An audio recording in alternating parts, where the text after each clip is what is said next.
সম্মানিত ভিউয়ার্স, আসসালামু আলাইকুম ওয়া রাহমাতুল্লাহি ওয়া বারাকাতুহু। আজকে আমি আলোচনা করব যে আপনি প্রাইমারিতে চাকরি করবেন নাকি নিবন্ধন অর্থাৎ এনটিআরসি কর্তৃক হাই স্কুলে জব করবেন। সো এই বিষয়ে আমি ডিটেইলস আলোচনা করব, কারণ অনেকেই আসলে কনফিউজিং যে আসলে কোনটা মানে জব করবেন, কোন জবে ঢুকবেন কিংবা একটা জব ছাড়বেন কিনা। তো এই বিষয়টা পুরোপুরি ডিপেন্ড করবে আপনার উপর। তবে আমি কিছু বিষয় উল্লেখ করব যেগুলো থেকে আপনি অনেক ইনফরমেশন পেতে পারেন। তো চলুন শুরু করা যাক। এইখানে কয়েকটি কি পয়েন্ট আছে। কয়েকটি কি পয়েন্ট বলতে, এক নম্বর হচ্ছে আপনার ভালো লাগা, আপনি কোনটা ভালোবাসেন। ঠিক আছে, বাচ্চা কাচ্চা পড়াইতে নাকি একটু ম্যাচিউর যে পোলাপান আছে হাই স্কুল লেভেলে তাদের। দুই নম্বর বিষয়, যে সুযোগ সুবিধা যেটি দেওয়া হবে সেই বিষয়টির সাথে আপনি কোনটাকে বেশি অগ্রাধিকার দিবেন। থার্ড নাম্বার যে বিষয়টি সেটি হচ্ছে আপনি বাড়ি থেকে জব করবেন নাকি দূরে থেকে জব করবেন।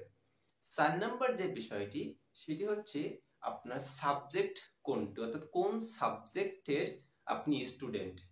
ঠিক আছে, এই চারটি বিষয়ে আপনি মাথায় রেখে আপনাকে সিদ্ধান্ত নিতে হবে আপনার জন্য কোনটি অ্যাপ্রোপ্রিয়েট। ওকে, এক নম্বর হচ্ছে ভালো লাগা। দেখুন, অনেকের আপনার হচ্ছে ওই যে প্রাইমারি যে বাচ্চাদেরকে পড়ানোর যে ধৈর্য, সেই ধৈর্য শক্তি অনেকের নাই।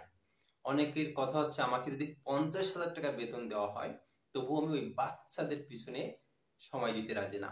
আমি আসলে পারবো না ওদেরকে কন্ট্রোল করতে। কিংবা প্রাইমারিতে যে বিশেষ করে কেজি 1 বা 2 এদেরকে বেশি কিন্তু আপনাকে সময় দিতে হবে, বিশেষ করে মেন্টালি তাদের সাথে পেরে ওঠার জন্য। তো একটা বিষয় থেকে অনেকে দেখা যাচ্ছে হাই স্কুল স্টুডেন্ট পড়াইতে ভালো লাগে, কারণ একটু ম্যাচুর হয়। আবার সেক্ষেত্রে তারা দেখা যাচ্ছে যে একটু বোধ বোধ শক্তি হয়, একটু বোঝ আছে তাদের। এবং তাদেরকে তাদের সঙ্গে কথা বলতেও দেখা যাচ্ছে অনেক সময় ভালো লাগে, বিশেষ করে 9-10 এর ক্লাসে। এই ক্ষেত্রে একটা বিষয় সেটা হচ্ছে ভালো লাগা, আপনার কোনটা ভালো লাগে একটা বিষয়, আপনার প্যাশনেট আসলে কি। ঠিক আছে, সো সেক্ষেত্রে আপনাকে যাচাই বাছাই করতে হবে আপনি কাদেরকে শিক্ষা দিতে চাচ্ছেন, বাচ্চাদের নাকি একটু ম্যাচিউরদের। এখন আমরা আলোচনা করব সুবিধা নিয়ে, সুযোগ সুবিধা নিয়ে হাই স্কুলে এবং হচ্ছে আপনার প্রাইমারি কাদের সুযোগ সুবিধা বেশি। সো হাই স্কুলে যখন প্রথম একজন শিক্ষক ঢোকেন তার বেতন আসলে দুই গ্রেডে হয়, একটা দশম গ্রেড, একটা হচ্ছে 11 গ্রেড। সো দশম গ্রেডের স্যালারি আমরা জানি 16,000 টাকা। আর যারা 11তম গ্রেডে ঢোকেন তাদের বেতন হচ্ছে 12,500 টাকা। তো দেখা যাচ্ছে এই হচ্ছে বেতন স্কেল বেসিক। তো আপনার বিএড আছে কিনা, বা বিএড ছাড়াও কিন্তু অনেক সাবজেক্টকে আপনার দশম গ্রেডের আপনার হচ্ছে বেতন পেয়ে থাকেন, বিশেষ করে হাই স্কুল লেভেলে। তো সেটি আলাদা, বাট আমাদের মৌলিক হচ্ছে 11 গ্রেড এবং দশম গ্রেড। তো দশম গ্রেডের বেতন আসছে 16,000 প্লাস এবং অল্প স্বল্প। আর আপনার হচ্ছে 11তম গ্রেডের বেতন হচ্ছে আপনার হচ্ছে 12,500 প্লাস। সেইখানে প্রাইমারিতে একজন নতুন যদি প্রবেশ করেন তাহলে তার মান্থলি ইনকাম 17,000 সামথিং। ঠিক আছে, অর্থাৎ হাই স্কুলের থেকে আপনার প্রাইমারি যে জবে যারা যাবেন তাদের একটু বেতনের ক্ষেত্রে বেশি আছে, সে দশম গ্রেড হোক বা 11 গ্রেড হোক। ওকে, দুই নাম্বার যে বিষয়টি সেটি হচ্ছে এইখানে এই প্রাইমারিতে আপনার সরকারি বলে একটা কথা, আর বেসরকারি যেটি সেটি বেসরকারি বলে কথা, বা নিবন্ধন বলে একটা কথা আছে। সো রেসপেক্ট বা সম্মানের ক্ষেত্রে স্কুলের টিচারদেরকে একটু বেশি মূল্যায়ন করতে হবে, কারণ আপনার হাই স্কুলের টিচারদেরকে একটু অন্য চোখে দেখে, আর প্রাইমারি টিচারদেরকে আসলে সমাজে সেইভাবে প্রাইমারি টিচার বোঝেন তো, সো একটু আসলে ছোট করে দেখে বিষয়টা, আসলে আমিও অ্যাকসেপ্ট করি না। তো যা হোক একটা বিষয়। তো আমি যেটা বলছিলাম বেতনের কথা, তো মৌলিক স্কেল ভিত্তিক কিন্তু ডিফারেন্স আছে। একটা কি, যে প্রাইমারিতে জব করলে 17,000 প্লাস, আর হাই স্কুলে আপনার হয় 16,000 সামথিং, না হয় 12,000, 13,300 এরকম আসে আপনার যদি 11 গ্রেড যেটি। কিন্তু এইখানে একটা বিষয় আছে, আপনার যে 2 ঈদের যে বোনাস আপনার প্রাইমারি কিন্তু বেশি পাবে। আপনার যে বোনাস গুলো আছে, এক কথায় যে উৎসব বোনাস গুলো আছে, সেগুলো আপনার অবশ্যই প্রাইমারি স্কুল বেশি পেয়ে থাকে হাই স্কুলের চেয়ে। প্রাইমারিতে আরেকটু সুবিধা আছে, সেটি হচ্ছে পেনশন সিস্টেম, যেটি আপনি হাই স্কুল আপনি পাবেন না। অর্থাৎ হাই স্কুলে পেনশন সিস্টেম নেই, প্রাইমারিতে পেনশন সিস্টেম আছে। এটির জন্যই আসলে এত ডিমান্ড প্রাইমারির। আপনাকে তুলনা করতে বাধ্য করে প্রাইমারি ভালো নাকি হাই স্কুল ভালো। তো যাদের পেনশনের প্রতি একটু লোভ আছে তারা অবশ্যই কি করবেন, দেখা যাচ্ছে প্রাইমারিকে সিলেক্ট করেন, কারণ বয়স শেষ হলে একটু যদি আরামে থাকতে পারে। 3 নম্বর যে বিষয়টি সেটি হচ্ছে দূরত্ব। অর্থাৎ প্রাইমারি যারা জব করেন তাদের অধিকাংশই কি হচ্ছে, আপনার ওই ইউনিয়নে জব পায়, অর্থাৎ বাড়ি থেকে খুবই কাছে তাদের জবটি হয়। কিন্তু বেসরকারি অর্থাৎ নিবন্ধন কর্তৃক যে নিয়োগটি হয় সেটি দেখা যাচ্ছে ভালো স্কোর বা ভালো যদি আপনার নাম্বার না থাকে রিটেনে, সেক্ষেত্রে আপনার পছন্দ মতো প্রতিষ্ঠান না পাওয়ার চান্স বেশি থাকে। তো সেক্ষেত্রে একটা বিষয় হচ্ছে আপনাকে দূরে জব করতে হয় নিবন্ধনের ক্ষেত্রে, বাট প্রাইমারি হচ্ছে আপনি বাড়িতে থেকে জব করবেন। এখন কথা হচ্ছে যে আপনি মনে করেন যে নিবন্ধন কর্তৃক অর্থাৎ যে শিক্ষকটি আপনি পাশ করেছেন শিক্ষক নিবন্ধনে, সেক্ষেত্রে আপনি হচ্ছে বাড়ির পাশে জব পেয়েছেন, আবার প্রাইমারিটাও বাড়ির পাশে। এখন আপনার কি করণীয়, তাই না? এই ক্ষেত্রে আপনাকে মূল্যায়ন করতে হবে আগের দুইটা বিষয়, যে আপনি পেনশন সিস্টেম বা হালকা যে স্যালারি একটু বেশি আছে সেটি লক্ষ্য করবেন, নাকি আপনার নিজস্ব যে ইচ্ছা আছে ভালো লাগা আছে যে আমি একটু বড়দেরকে পড়াবো, সেটির একটা বিষয় আছে। আর আমরা জানি যে চাকরি শেষে এককালীন যে টাকাটা আছে প্রাইমারি এবং হচ্ছে দেখা যাচ্ছে হাই স্কুলে খুব বেশি একটা ডিফারেন্স না। সো এইটা নিয়ে খুব বেশি একটা আলোচনার বিষয়ও না। তাহলে যদি দূরত্ব হয় সেক্ষেত্রে আপনাকে চিন্তা করতে হবে, আর দূরত্ব না হলে আপনাকে ওইগুলো চিন্তা করতে হবে যে আসলে আমি পেনশন আছে, একটু বেতন বেশি আছে আপনার প্রাইমারিতে, কিন্তু প্রাইমারিতে আপনার ডিউটি টাইমও কিন্তু বেশি, একটু মাথায় রাখতে হবে। তবে এখনো দেখা যাচ্ছে যে আপনার বেসরকারি যে হাই স্কুল বা মাদ্রাসাগুলো আছে এখানেও কিন্তু প্রাইমারি আপনার ডিউটি টাইমটাও একটু বেশি।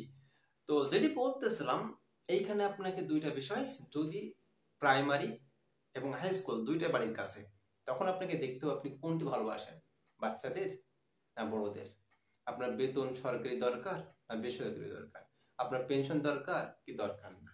এই দুইটা বিষয় দূরই হয়, মনে করেন আপনার বেসরকারি নিয়োগটা দূরে হয়েছে সেক্ষেত্রে, আর প্রাইমারিটা গ্রামে হয়েছে, তখন কিন্তু আপনাকে গ্রামটাকে এগিয়ে রাখতে হবে।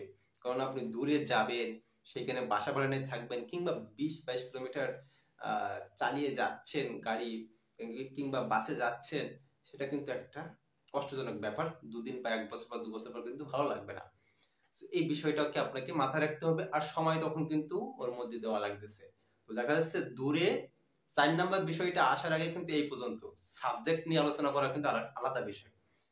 তো আমি যেটা বলছিলাম যে যদি আপনার দেখা যাচ্ছে যে দূরে জব হয়ে গেছে, অথচ আপনি বাড়িতে প্রাইমারিতে জব হচ্ছে আর দূরে হচ্ছে আপনার নিবন্ধনে, তবে আমি মনে করি যে প্রাইমারিটা এই ক্ষেত্রে এগিয়ে রাখা দরকার, যদি আপনার 4 নাম্বার বিষয়টার সাথে বৈসাদৃশ্য না হয়। 4 নাম্বার বিষয়টা হচ্ছে আপনার সাবজেক্ট, কোন সাবজেক্ট নিয়ে আপনি পড়াশোনা করছেন।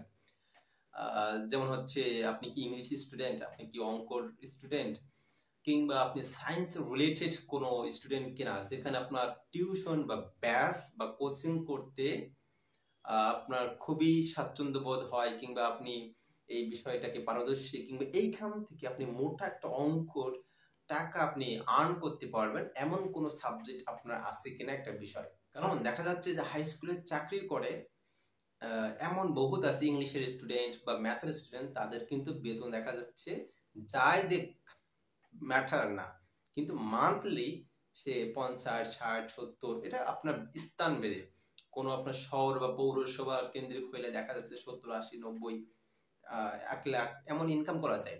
আবার দেখা যাচ্ছে একটু গ্রামের মতো হইলে 40-50 হাজার টাকা ইনকাম করতে পারতেছে শুধু ইংলিশ অঙ্ক বা সায়েন্স রিলেটেড। অর্থাৎ আপনি টিউশনের আপনার ডিমান্ড কেমন তারপর একটা বিষয় এখানে থাকে।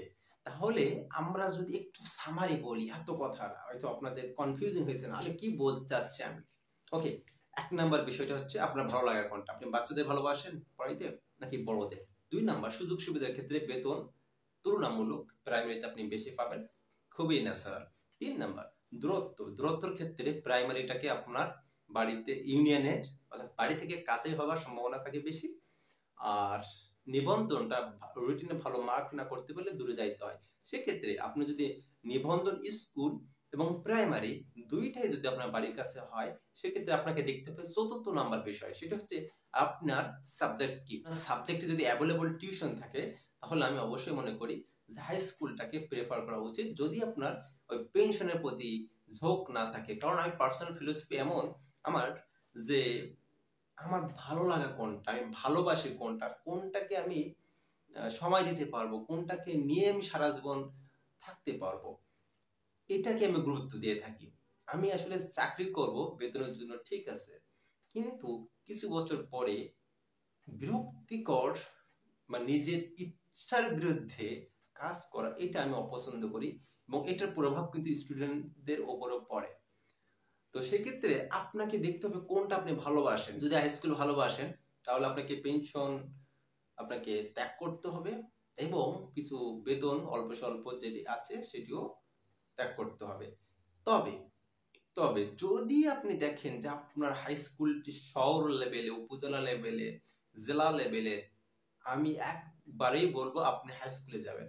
কারণ আজ না হোক দুদিন পরে হোক সেটি সরকারি হয়ে যাবে ইনশাল্লাহ। সরকারি যদি নাও হয়, তবে আপনি টিউশন বা ব্যাচ করে আপনার ওই প্রাইমারির চেয়ে অসংখ্য টাকা আপনি ইনকাম করতে পারবেন।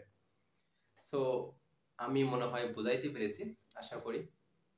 কোনো প্রশ্ন থাকলে জানাবেন কমেন্ট বক্সে। আজ এই পর্যন্তই। আসসালামু আলাইকুম রহমতুল্লাহি ওয়া বারাকাতুহু।